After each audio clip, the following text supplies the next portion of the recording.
Rencana Presiden Prabowo Subianto mengejar target swasembada energi melalui produksi biodiesel dengan memperluas perkebunan kelapa sawit di Papua langsung mendapat kritik tajam dari Basuki Cahayapurnama. Ahok sapaan akrabnya bahkan menasihati Presiden Prabowo dengan istilah neneknya agar jangan menukar beras dengan ubi. Rencana Prabowo menanam sawit di Papua punya target 5 tahun ke depan. Menurutnya, Papua memegang peranan kunci dalam kemandirian energi nasional. Dilansir dari kanal YouTube Ahok, mantan Gubernur DKI Jakarta itu menyarankan pemerintah tidak mengorbankan hutan hujan tropis Papua dan mencontoh Malaysia. Malaysia, kata Ahok, memanfaatkan lahan bekas tambang bukan membuka hutan baru. Ia lalu menunjuk satu lokasi yakni Belitung yang bekas tiling timah bisa ditanam sawit dan menurutnya akan tumbuh.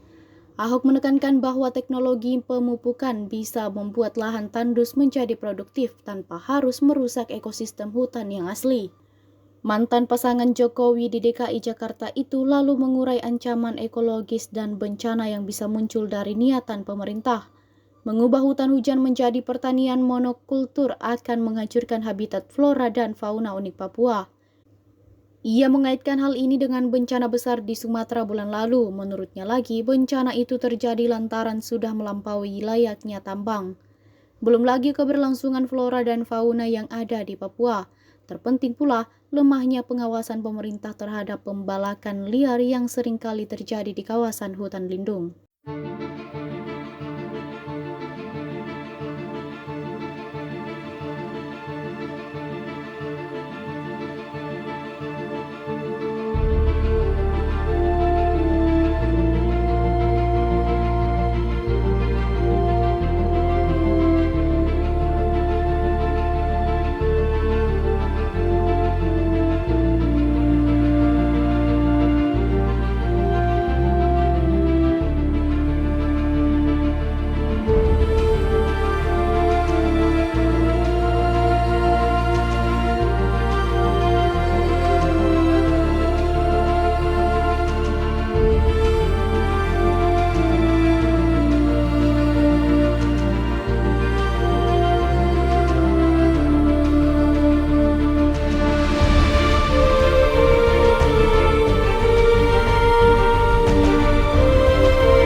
Download Tribun X sekarang, menghadirkan lokal menjadi Indonesia.